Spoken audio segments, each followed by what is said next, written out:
Yo, it's me. It's me. It's DDP. What's up, guys? It's Darreck Kirby, aka DDP of the Dallas Prospect, which sounds funny when you think about it in terms of longhand, because DDP stands for Diamond Dallas Prospect, so I'm saying I'm Diamond Dallas Prospect of the Dallas Prospect, and that just kind of gets a little bit wordy at that point. I'll work on that intro moving forward. But today I've got something I want to get off of my chest. Now, if you saw my video this past weekend, then you already know how I feel about Dez Bryant being released from the Cowboys, or rather, how I felt about Dez Bryant being released from the Cowboys Saturday. It happened Friday. I posted the video Saturday, recorded it Saturday. I understand that Cowboy fans feel all kinds of ways about this, right? The majority of the fan base is angry, they're upset, they're lashing out at Dak, they're lashing out at Garret. That one I don't mind as much.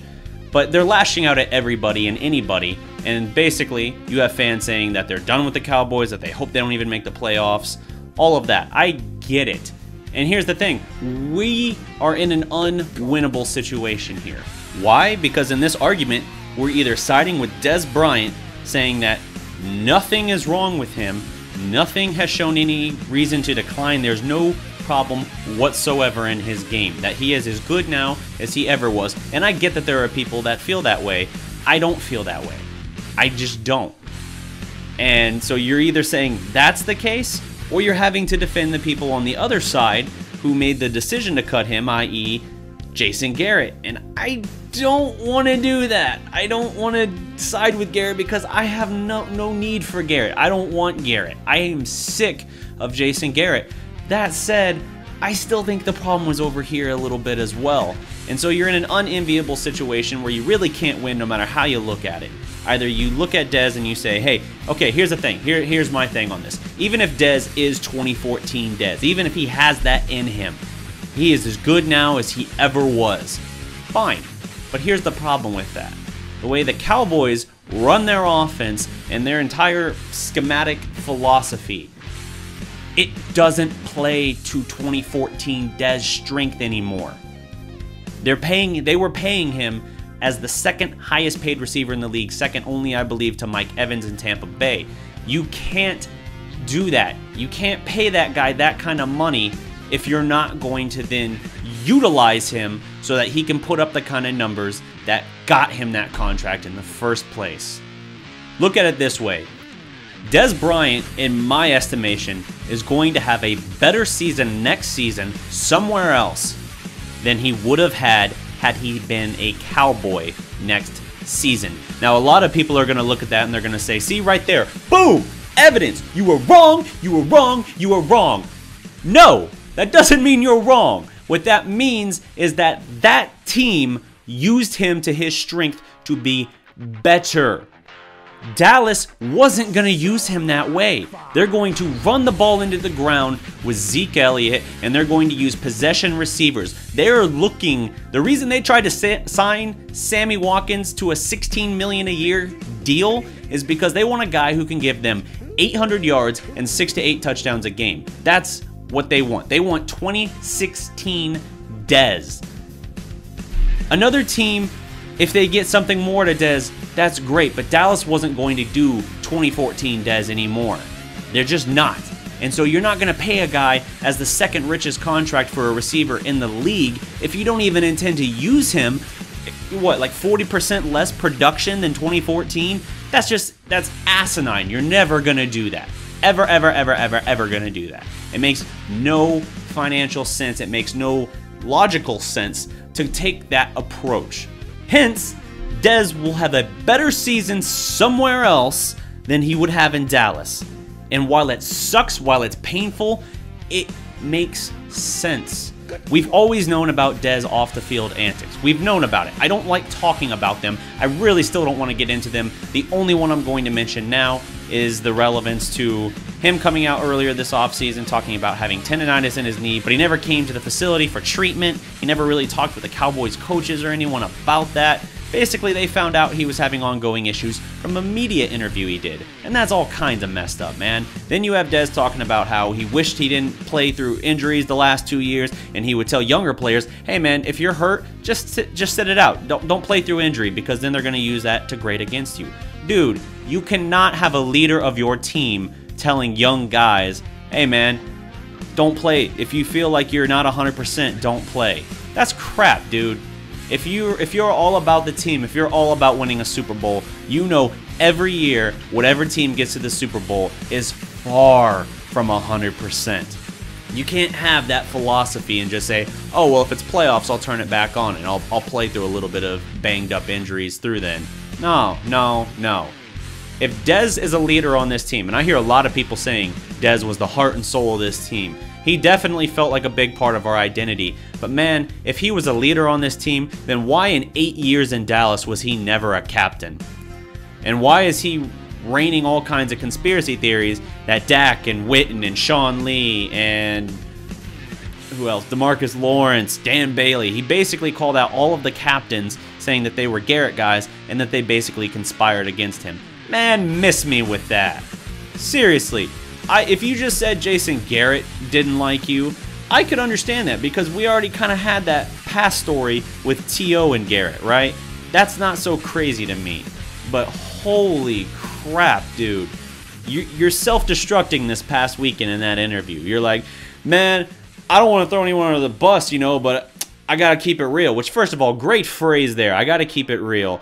It reminds me of the old Chappelle Show skit when keeping it real goes wrong, because ultimately what's going on in this is teams are looking at Dez and they're like, dude, this guy's not shouldering any accountability for this. He's not saying, yeah, you know, it sucks. I wish it didn't happen that way. I'm saddened that it did happen, but, you know, this is a reality check. I got to work harder, yada, yada, yada. Give me that kind of lip service, and I think teams are going to go for him. I think they're going to say, okay, here's a guy who's refocused. He's willing to rededicate, yada, yada, yada. I keep saying yada, yada, yada. I don't know why. Maybe because I'm running out of filler talk in that sense. But basically, that would have raised his stock, I think, a little bit. You would have had teams taking a harder look at him. Instead, they see him. First of all, Dez, why are you even talking to NFL Network in that case? Holy crap, you have PR people to handle that. There's no reason you should be talking, let alone lobbing grenades over at the Cowboys, because that makes you look bad. That makes you look petulant and immature. I thought that the whole point was that you had matured beyond that point. I get it. You're angry. You're upset. You know how you make that? You know how you make that clear and evident? Post videos of you working your ass off. That's how you get people on your side. That's how you get the people who make the decisions and sign players. Whether you want to go to the Giants, which I've heard you list, whether you want to go to New Orleans, or hell, I know Green Bay, you said it yourself, there's a lot of history there and you just don't know if you could do that. Dude, you would play with Aaron Rodgers. You would play with the future Hall of Famer if you did that. Consider New England at the same time. Like, you're so absorbed in sniping back at Dallas, and you keep saying, I don't want to give names, but, you know, just because you wear a C on your chest. Okay, well, we know the guys who you're talking about. You're basically saying Dak sold you out, or DeMarcus Lawrence sold you out. Last year, another captain, he's not here anymore, Orlando Scandrick. Jason Witten. And Jason Witten was also named in the T.O. situation as well. But I think that's different, man. Witten and Roma, we know those guys were like brothers, right? That's never been alleged about Dak and Witten, although I do think Witten is in the way of the Cowboys moving forward, getting a younger tight end and developing a guy, and that's why you routinely every year see them draft a tight end and then he flames out in 2 years, even if he's a guy who could be successful, like we saw with Martellus Bennett. Elsewhere, did well. I digress. There was no reason for Dez to do that interview, and I think all it did was make him look bad, because he had all of the public opinion on his side, right? But then as soon as he did that interview, I think he turned a lot of people off. Now you're going to have, I can already hear in the comments below, you're going to have angry Dez Bryant fans sniping at me, making all kinds of mean, crude comments, whatever, dude. I'm just telling you what I'm seeing, what I'm thinking, and basically what is being reported, right? We know that the Giants is a place he wants to go. As of now, they're not showing interest. And I think whether it's that they're just wanting to let this whole situation cool down a little bit or not, I don't know. Personally, yeah, he wants to be in the division so he can get the Cowboys back twice a year. Hey, that's great. How about you actually play for something bigger, though? Giants, you're never going to win a Super Bowl with the Giants. Your window's not big enough at this point, and the Giants are too far away. Redskins, same thing. Gutter fire. Don't even bother with them. Unless Philadelphia is willing to sign you, and all indications are they're not interested because the moves they would have to make to get you, even if they were only getting you at something like $6 to $8 million a year, I don't think they want to go through the moves, and I don't think they consider you worth the investment. They feel good enough about the team they have to defend their title. That phrase still makes me sick. Anyway, go somewhere you can win. What do they say? The best, it's not the best revenge. It's like, I'm paraphrasing, but basically the best revenge is living well, right? You want to get Dallas back? Go do what D-Ware did. Go, hell, D-Ware went to the AFC and he won a Super Bowl. Like, he went to the Super Bowl. Yeah, they got their ass kicked that first year, but he went back in time and he won a Super Bowl. That is how you stick it to the Cowboys. That's how, when D-Ware was, oh man, D-Ware was a legit MVP candidate in that Super Bowl until Von Miller just completely took over. But for a little bit there, D-Ware was like a legit contender for the Super Bowl MVP. That, we heard it at the time. That got Jerry's attention. That made him think, oh man, I don't know if that was the right decision. That's how you get him back. That's how you get him back. You make them look at it and think, rethink everything. Like, oh man, what did I do? Why did I let this guy get away? He was already an all-time great for the franchise. Why did I let him get away? That is living well, and that is real vengeance. And hey, in D-Ware's case, he eventually got to come back to Dallas anyway for a regular season game, and he then got to win in Dallas. Now granted, that was a defense optional game until the Trevathan interception of Romo that closed it, but nevertheless, it's mind-boggling to me that Dez's people would let him go up and do that interview knowing his state of mind right now. He's angry, man. He's lashing out, and he's basically willing to rip down just about anyone with him. Now, he's not giving the full thing. I know he's not. He's not listing specific names, but he's done more than enough to indicate the guy is responsible for this. Now, the fact that you saw Dak comment on it, and Dak was saying, you know, I'm a second-year quarterback. I don't have a lot of input to this. And a lot of people say, and granted, if there was an organization that would be so ass backwards that it would do this, I would argue that it is the Cowboys. But a lot of people are saying, oh, well, that's crap. Dak had input on this. Of course he did. Man, Aaron Rodgers didn't have input on Jordy Nelson, his like best friend and longtime receiver, being let go.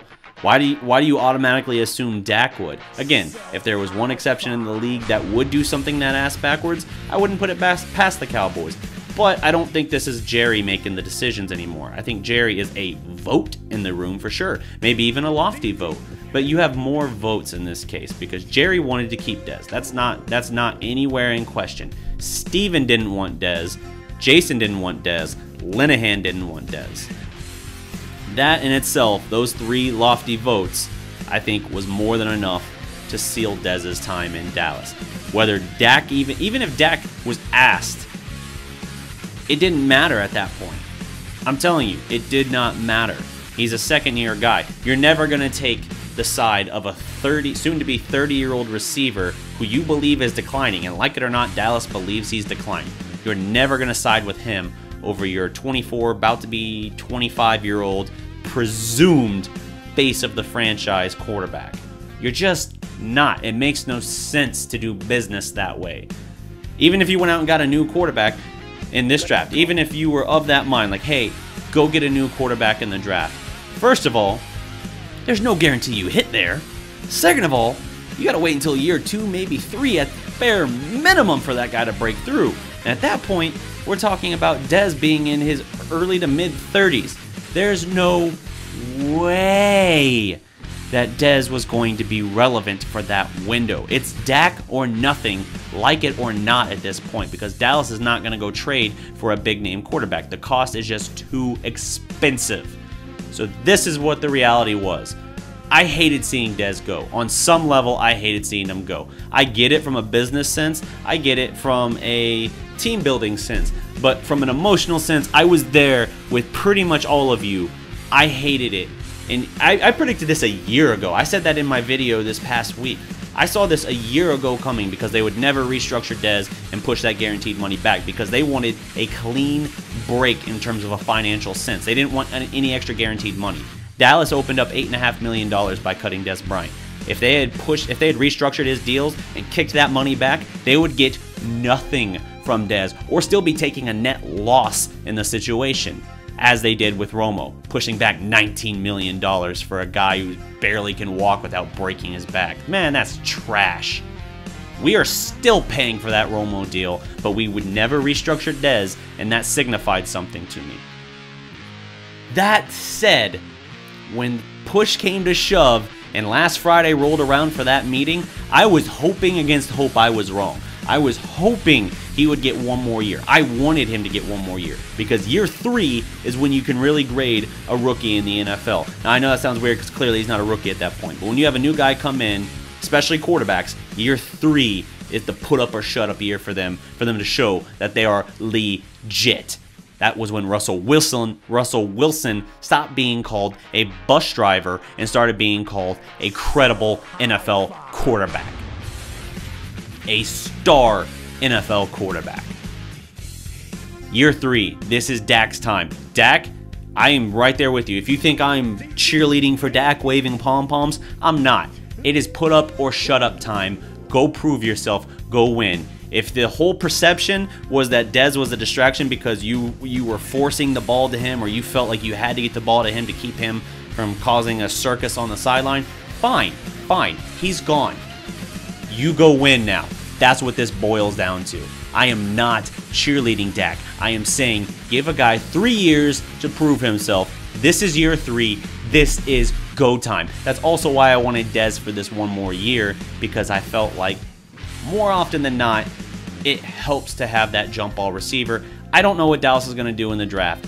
They don't have a jump ball receiver right now, so we'll see. I now think that they're going to have to invest a first or a second round pick in a wide receiver. I hope to God it's not a first round pick because I don't want a receiver in the first round. None of these guys are so special that I look at them and say, boom, that's your future number 1 right there. I think you can get a guy like DJ Moore, high number 2 pick, something like that. But we'll see what they do. Dallas is going to work at getting back some public favor. They're going to need to because the draft is in Dallas this year, so God knows the fans are going to let their extra saltiness be known. All of that said, gotta catch my breath here for a second. I was going for a while. I'm irritated with how Dez handled the departure. I get that he's mad and he has a right to be mad, but airing this publicly does not help him, and if anything, it helps the Cowboys, because a lot of that angry fan base is now looking at what he's saying and all of that, and they're seeing it. They're thinking, ah, man, like, he is being a little petulant here. So, man, I hope the best for him. I keep saying that. You guys think that I'm just ripping Dez. I'm angry. I'm angry with Dez, but what it boils down to me is I hope the best for him. I hope this works out for Dallas like they hoped it would.